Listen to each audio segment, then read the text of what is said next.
আমার বাড়ি ভেঙে যদি দেশে শান্তি আসে তবে আমি রাজি। হ্যাঁ, বঙ্গবীর কাদের সিদ্দিকী, বাঘা সিদ্দিকী, মুক্তিযুদ্ধের অন্যতম সংগঠক, সামনের সারি থেকে নেতৃত্ব দিয়েছেন, হাজার হাজার কাদেরিয়া বাহিনীকে নিয়ে পাকিস্তানি বাহিনীকে পরাস্ত করেছে।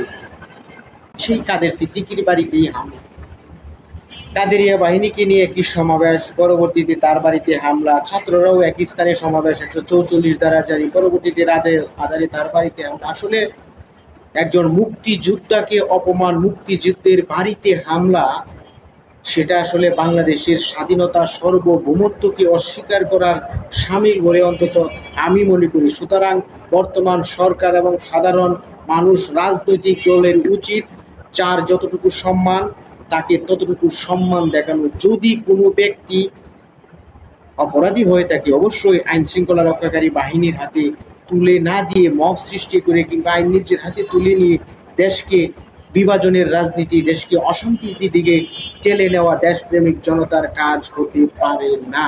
সুতরাং বঙ্গবীর কাদের সিদ্দিকীর নিরাপত্তা দেওয়া এই সরকারের দায়িত্ব বলে অন্তত আমি মনে করি।